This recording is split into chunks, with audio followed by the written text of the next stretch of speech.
आज हम लोग इंद्र सूक्त के 7वें मंत्र पर चर्चा करेंगे। ओम यस्य अश्वासः प्रदिशि यस्य गावो यस्य ग्रामा यस्य विश्वे रथासः यः सूर्यं यः उषसं जजान यो अपां नेता स जना स इंद्रः। इंद्र अर्थात परमेश्वरवान परमेश्वर कौन है, कैसा है, ये बात हमको इस इंद्र सूक्त में बताई जा रही है। इस मंत्र में इस बात की चर्चा हो रही है कि ये संपूर्ण सृष्टि में, सृजन में जो कुछ है सब उसी का है। यस्य अश्वासः, यस्य अर्थात जिसका, अश्वासः अश्व का बहुवचन है ये अश्व। अब इस अश्व को लोक में यदि हम घोड़े का पर्याय मान लें, कह सकते हैं जिसके घोड़े आदि पशु हैं, परंतु वेद के गरिमा के अनुकूल ये थोड़ा छोटी बात होगी। हमें ये ध्यान देना होगा कि वेद की गरिमा के अनुकूल व्यापक अर्थ हम ग्रहण करते हैं। जो वेद के अर्थ करने की प्रक्रिया है, धातु के अनुसार उसका जो अर्थ हो। अश्वासा शब्द अस धातु से बनेगा, जिसका अर्थ है व्यापक होना, व्याप्त होना, शीघ्र पहुंचना, आशुगति, ये भी हम लोग जानते हैं, वो भी इसी धातु से है।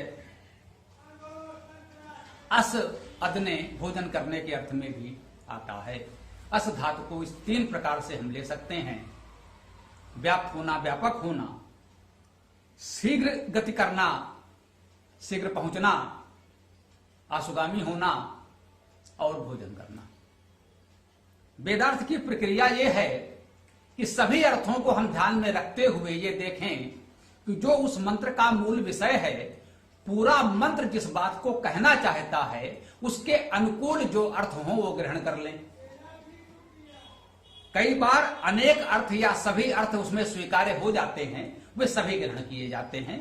कभी प्रकरण के अनुसार कुछ अर्थ हम ग्रहण करते हैं, कुछ छोड़ देते हैं। तो शीघ्रगामी के अर्थ में हमने एक पशु को अश्व कहा है, वो तेज दौड़ता है और हमारे यात्रा का साधन रहा है। इस रूप में उसको एक नाम दे दिया गया। परंतु वेद मंत्र में, वो भी जब हम परमेश्वर के स्वरूप की चर्चा कर रहे हों, तो इसका व्यापक अर्थ ही ग्रहण करना उचित होगा। अश्वासा का अर्थ है व्याप्त होना, व्यापक होना, शीघ्रगामी होने का अर्थ ले सकते हैं।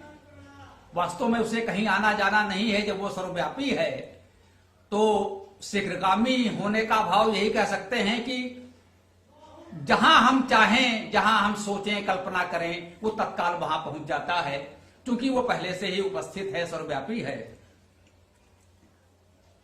भोजन करने का अर्थ भी अगर लेना चाहें तो कह सकते हैं कि संपूर्ण सृष्टि उसी से सृजित है और अंततः उसी में लय हो जाती है। यह सृष्टि उसी का सृजन है और उसी का भोजन है, उसी में विलय हो जाना है। तो इस रूप में हम ये सभी अर्थ यहां अश्वासा में ग्रहण कर सकते हैं। यस्य अश्वासा प्रदिशि, यहां आ गया प्रदिशि। हम प्रदेश कहते हैं, दिशाएं कहते हैं, और आदेश निर्देश भी इसी धातु से बन जाएगा, दिश धातु है। तो ये व्यापक होने का भाव है। ये प्रदेश हैं, दिशाएं हैं, जो भी देश प्रदेश हैं, वो यश जिसके गावो, गावो का एक अर्थ, जैसे अश्व का अर्थ हमने घोड़े लिया, तो गावो का एक अर्थ लोक व्यवहार में गाय, पशु ले लिया जाता है। वेद के सभी भाष्यकारों ने, वेद में गो, गाओ शब्द, गाओ बहुवचन है, उसको गु शब्द ने धातु से लिया है, शब्द करना, शब्दशील, शब्द करने वाले, शब्दकर्ता। गावों का अर्थ है जो भी ध्वनि है, शब्द है, उसको हमने शब्द स्वरूप में भी जाना है। वेद को उसका शब्द शरीर भी कहते हैं, और हम मानते हैं कि एक मूल ध्वनि ओम के रूप में या किसी रूप में जो संव्याप्त है वो उस परमेश्वर का एक सूक्ष्म स्वरूप है। जो भी ध्वनि हो रही है उसी की है, वो सबका करता है, तो इस ध्वनि का भी है। तो कहा यस्य आश्वासा प्रतिश यस्य गावो। इसीलिए वेद की त्रिविध अर्थ प्रक्रिया या चतुर्विध अर्थ प्रक्रिया की बात की जाती है। इन्हीं शब्दों से हम सूक्ष्म लोक व्यवहारिक अर्थ भी ग्रहण करते हैं और व्यापक आध्यात्मिक अर्थ भी ग्रहण करते हैं। आध्यात्मिक अर्थ परमेश्वर परक होता है।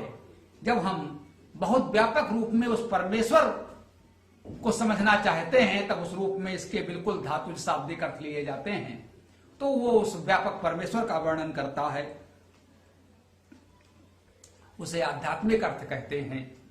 आदि भौतिक अर्थ होता है जब हम उससे सांसारिक पदार्थों का वर्णन समझने का प्रयास करते हैं। आदि भौतिक भू अर्थात होना, जो कुछ हुआ है, जो उपलब्ध है, उस सृष्टि को समझते हैं।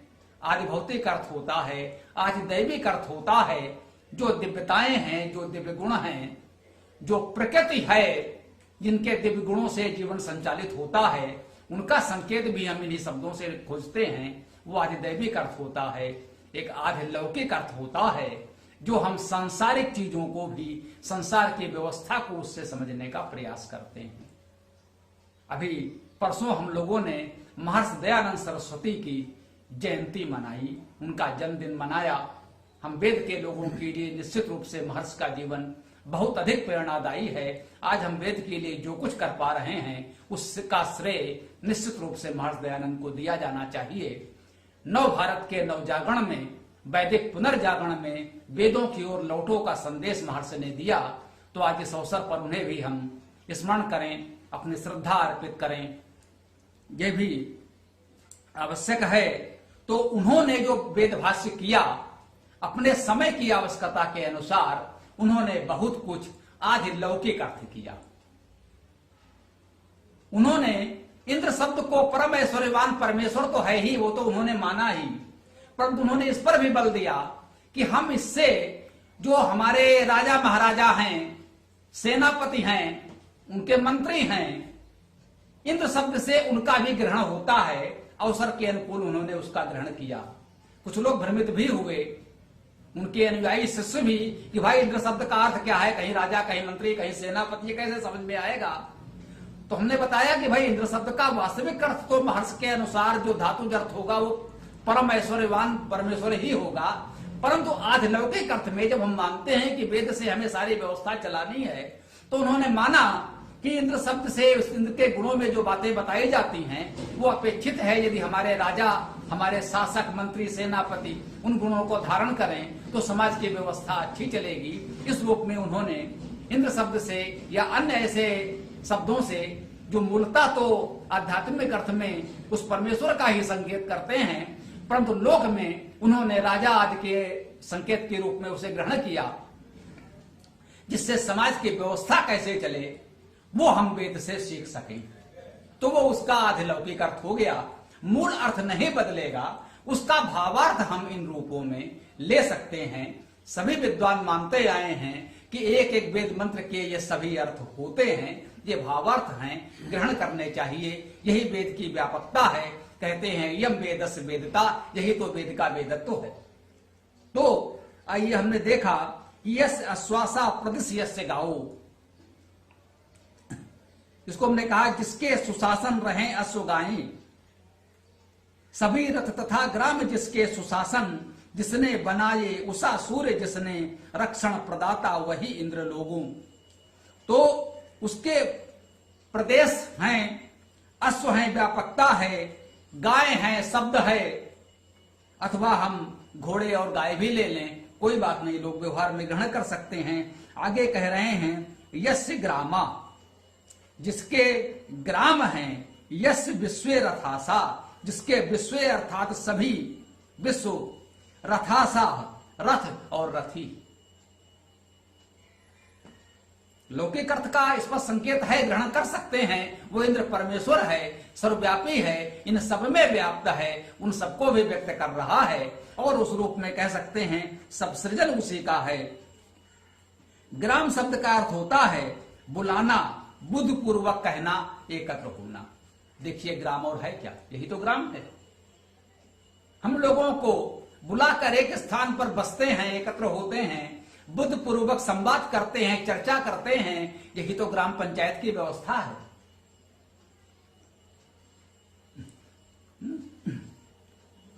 तो ये ग्राम है। इन गुणों को हम यहां सीधे ग्रहण कर सकते हैं। बुद्ध पूर्वक चर्चा करना, लोगों को बुलाना, एकत्र करना, ये ग्राम का अर्थ है। व्यवहारिक दृष्टि से हम जिसे ग्राम कहते हैं वो भी कह सकते हैं कि इन सब प्रक्रियाओं से, इन गुणों से जो हमने ग्राम बसाए, लौकिक अर्थ में वो भी ग्रहण कर लें, कोई हानि नहीं है। तो जिसके ग्राम हैं, जिसके सभी रथासा रथ हैं, रथ शब्द जो है रम धातु से निष्पन्न मानी जाती है। सभी विद्वानों ने इसमें रम धातु मानी है। रम धातु का अर्थ है रमण करना, रमना। जो रमणीय है वो रथ है। आवागमन के साधन बैलगाड़ी, घोड़ा गाड़ी, अपने स्थान के अनुसार ऊंट गाड़ी, पशुओं पर सीधे सवारी करें या किसी छोटे सी गाड़ी को उससे जोड़ दें, ये विश्व के विभिन्न भागों में वहां की भौगोलिक स्थिति के अनुसार प्रचलन में है। रथासा कहा गया है जो रमणीय है। वो हमारा वाहन भी हो सकता है, कुछ अन्य भी हो सकता है। तो जो हमारा ग्राम है, बौद्धिक संवाद है, जो हमारी सामूहिकता है, जो रमणीयता है, जिससे हम रमे हैं और वो हम सब में रमा है, वो सब उनका यश अर्थात जिसके हैं, ये सब कुछ जिसके हैं, वो इंद्र परमेश्वर है। और यह सूर्यम, यह अर्थात जो सूर्यम, सूर्य को, यह उससम जजाना, जो उससम उषा को जजाना उत्पन्न करता है। जन धातु है उत्पन्न करना। यह सूर्यम, यह उससम जजाना, जो सूर्य को, जो उषा को उत्पन्न करता है।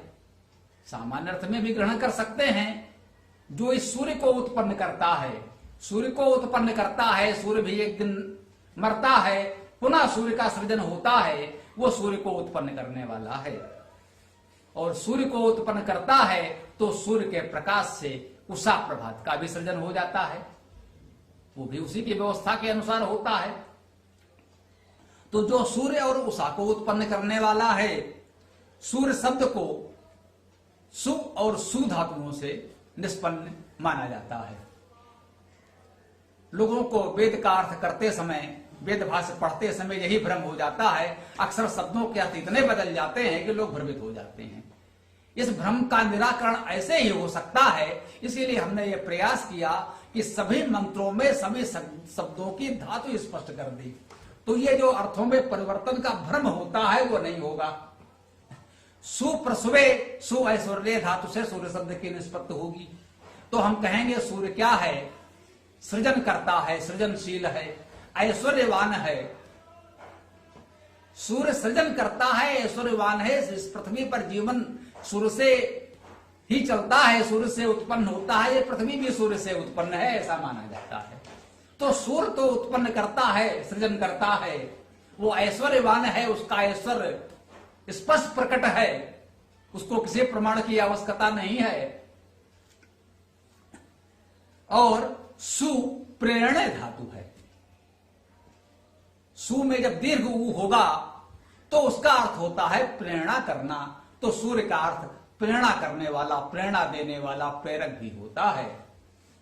अनेक मंत्रों में अनेक विद्वानों ने सूर्य और सविता का अर्थ प्रेरक लिख दिया है। एक ही अर्थ लिख दिया, वहां उन्होंने प्रेरणा का भाव महत्वपूर्ण समझा। हम धातु और उसके अर्थ लिख देते हैं, आप जो चाहें ग्रहण कर लें। यथा संभव सभी अर्थ ग्रहण किए जा सकते हो तो कर लें, और जो आपको विशेष महत्वपूर्ण लगे उसे विशेष रूप से ग्रहण कर लें। तो सूर्य को हम सृजनशील सृष्टिकर्ता मान सकते हैं, ऐश्वर्यवान ऐश्वर्यदाता मान सकते हैं, और प्रेरक प्रेरणादाता मान सकते हैं। सूर्य से हम कितने प्रेरणाएं ग्रहण करते हैं। हम सूर्य की तरह तेजस्वी बने, प्रकाशवान बने, नियमित बने, नियम से हमारी दिनचर्या हो। सूर्य से बहुत प्रेरणा ग्रहण की जा सकती है और ये सारे गुण देने वाला, इन सारे गुणों को धारण करने वाला अंततः तो वो परम ऐश्वर्यवान परमेश्वर है ही। तो जिसने उस सूर्य को, उषा को, प्रभात को, प्रकाश को जन्म दिया है, उसको उत्पन्न करने वाला है वो। और जो अपाम नेता, जो अपों का नेता है। अप क्या है और नेता क्या है? अप पालने धातु है। अप का अर्थ हुआ पालन करने वाला। पालन रक्षण का अर्थ समान माना जाता है। पालन करना, रक्षण करना एक ही बात होती है। तो यह अपाम नेता, जो पालकों का, रक्षकों का, पालन रक्षण करने वालों का नेता है। वो नेता किसका है? जो पालन रक्षण करते हैं। तो यह संकेत है हमारे लिए कि हमें पालन रक्षण करना चाहिए, विनाश नहीं, विध्वंस नहीं करना है। परमेश्वर ने हमें बहुत कुछ दिया है प्रकृति के रूप में। उस प्रकृति का हम संरक्षण करें, पालन करें तो वो हमारे लिए उपयोगी हो सकते हैं। उनको विनाश से बचाएं। किसी भी रूप में अपने स्वार्थ के लिए प्रकृति का अंधाधुंध दोहन न करें। किसी भी धार्मिक परंपरा के नाम पर भी कि नहीं भाई ये तो हमारा धर्म है, परंपरा है, ये तो हम करेंगे ही, भले ही पर्यावरण का कितना भी विनाश हो जाए, ये नहीं करना है। अपने भावना का सम्मान करते हुए, भावना का, परंपरा का यथासंभव परिपालन करते हुए ये ध्यान रखें, इससे प्रकृति का, पर्यावरण का विनाश न हो, उसका पालन संरक्षण हो।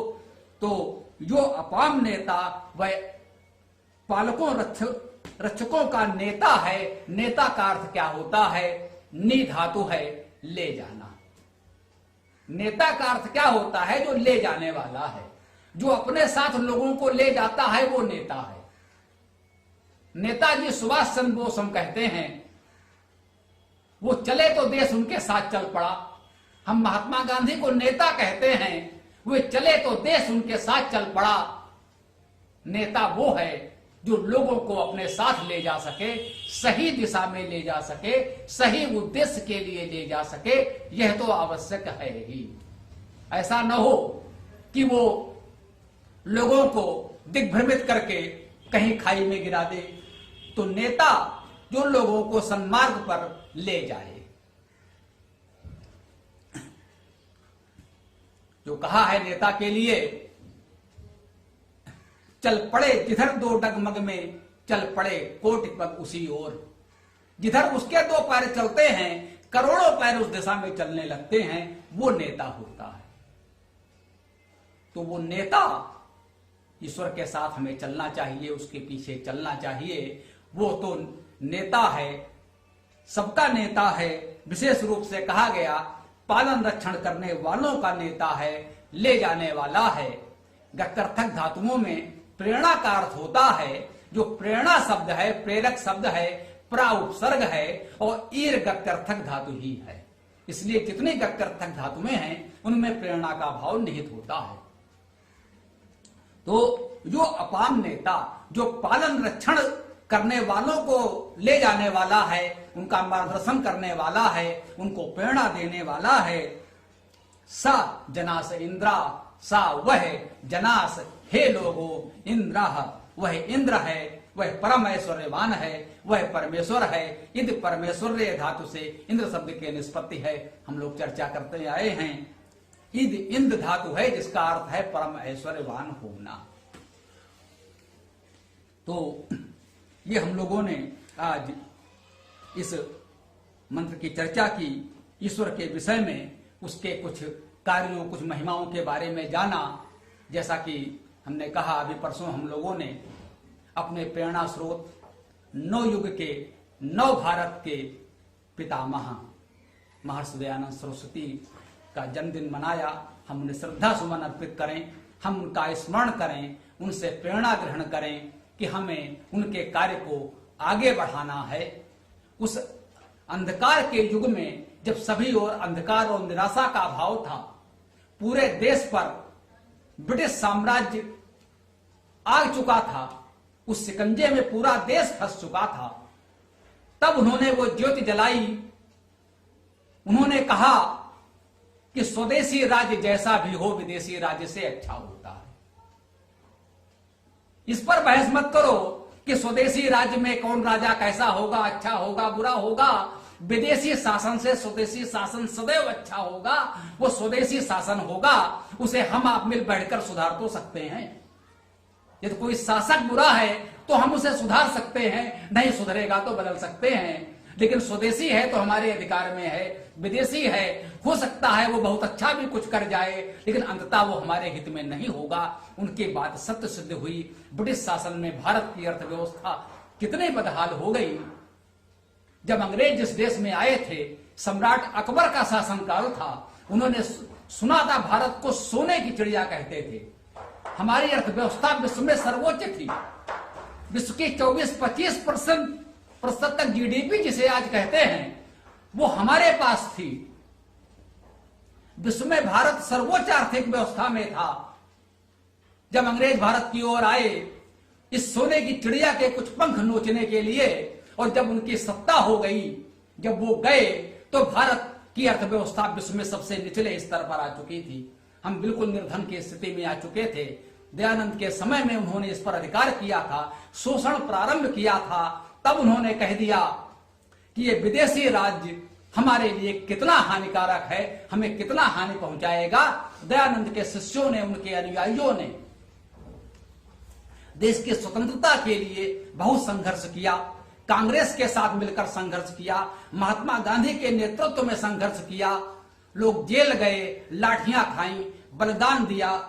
लाला लाजपत राय जैसे सेनानी आर्य समाज की ही देन हैं। ऐसे सैकड़ों हजारों लोग हैं जो महाराज दयानंद की प्रेरणा से गांधी जी से जुड़कर स्वतंत्रता संग्राम में जुटे, जेल की यातनाएं सही, बलिदान दिया और अंततः देश को स्वतंत्र कराया। का स्मरण कर रहे हैं हम लोग कि उन्होंने कहा स्वदेशी राज्य विदेशी राज्य से सदैव श्रेष्ठ होता है। ये प्रेरणा दी और उस संघर्ष में हम लोगों ने सफलता भी प्राप्त की। उन्होंने कहा वेदों की ओर लौटो। उनका जो मुख्य संदेश है जिसके लिए दयानंद को जाना जाता है वो है वेदों की ओर लौटो। हम लोग शताब्दियों से वेद को जैसे भूल चुके थे। वेद हमारा मूल है, वेद हमारा आधार है, हम इसको भूल चुके थे। उन्होंने हमें बताया नहीं भाई, वेद ही मूल है। वेद को जाने बिना हम भारतीय संस्कृति को नहीं जान सकते, हम भारतीय धर्म को नहीं जान सकते। ये बात केवल दयानंद ने यहां नहीं कही, संयोग की बात है। यूरोप में मैकडॉनल्ड, कीथ, मैक्स मुलर जैसे तमाम विद्वान हुए जिन्होंने वेद पर के लिए अपना जीवन लगा दिया, वेद का गंभीरता से अध्ययन किया, उसके गुणों को ग्रहण किया और वेद का प्रचार प्रसार पूरे विश्व में हुआ। हम मान सकते हैं कहीं ना कहीं उसमें उन सब आयोजन के पीछे महाराज दयानंद सरस्वती की साधना, उनकी तपश्चर्या, उनकी प्रेरणा कार्य कर रही थी। जिसमें जितनी योग्यता थी उसने उतना कार्य किया। भारत में भी, यूरोप में भी, अमेरिका में भी, देश विदेश में अनेक लोगों ने वेद पर कार्य किया। कहीं न कहीं उसका श्रेय हम महाराज दयानंद सरस्वती को देना चाहते हैं। आज जो कुछ छोटी सी सेवा, जो प्रयास हम कर पा रहे हैं, उसका पूर्ण श्रेय उन्हीं महर्षि को जाता है। यदि उन्होंने हमें यह मार्ग न दिखाया होता तो हम क्या कर पाते। हम उनसे आगे बढ़े हैं। हम बिल्कुल दृढ़ता से और आत्मविश्वास से, विनम्रता से कहना चाहते हैं हम महर्षि के बताए हुए मार्ग पर कुछ आगे बढ़े हैं, बढ़ना चाहिए, यही वो चाहते थे। लेकिन हम उनके दिखाए हुए मार्ग पर आगे बढ़े हैं, हम उनकी बनाई हुई लीक को आगे ले जा रहे हैं। हम उनसे अलग कुछ नहीं कर रहे हैं, उनके विपरीत कुछ नहीं कर रहे हैं। मुख्य संदेश यही था कि वेद स्वतः प्रमाण है, अन्य ग्रंथ परतः प्रमाण है। उन्होंने कहा भाई बाबा वाक्यम प्रमाणम नहीं चलेगा, वेद वाक्यम प्रमाणम चलेगा। हमारे गुरुजी ने बताया है, फलाने बाबा ये कह रहे थे, फलाने संत ये कह गए हैं। अच्छी बात है, संतों ने जो कुछ कहा, महापुरुषों ने जो कुछ कहा, अच्छी बातें हैं। अपने समय की आवश्यकता के अनुसार उन्होंने अच्छी अच्छी बातें बताई। लेकिन जब उनके बीच मतभेद दिखे तो क्या अपनी रुचि के अनुसार चुन लेंगे? जो हमारे रुचि के अनुसार है उस महापुरुष को वहां रख देंगे, और उस महापुरुष की जो बात हमारे लिए अनुकूल ना हो तो उस महापुरुष को वहां हम पीछे ढकेल देंगे? नहीं, उनका व्यक्ति प्रमाण नहीं है, ग्रंथ प्रमाण है, वेद प्रमाण है। जब भी ऐसी बात आएगी तो वेद को प्रमाण मानेंगे। मैं महर्षि के अनुयायियों से कहना चाहता हूं, ये बात सब पर लागू होती है, आप पर भी, हम पर भी और स्वयं महर्षि दयानंद सरस्वती पर भी। अगर उनका सच्चा भक्त है तो इस बात को मानेगा। यदि परिस्थिति बस, संयोग बस जो कार्य करता है वो जानता है कि परिस्थितियों से कभी कभी व्यक्ति को कुछ बातें स्वीकार कर लेनी पड़ती हैं। महर्षि दयानंद के नाम से भी किसी पुस्तक में कुछ छप रहा हो जो वेद के अनुकूल न हो, तो हमें महर्षि की ये बात ध्यान में रखनी चाहिए कि वेद ही स्वतः प्रमाण है, अन्य ग्रंथ नहीं है, वो चाहे महर्षि दयानंद सरस्वती का ही ग्रंथ क्यों ना हो।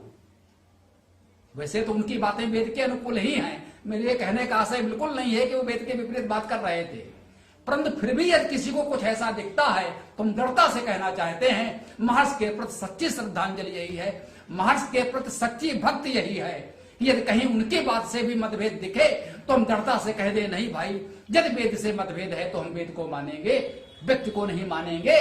बाबा वाक्यम प्रमाणम नहीं चलेगा, वेद वाक्यम प्रमाणम ही चलेगा। इसी के साथ हम आज की इस बात को विराम देते हैं। ओम शांति।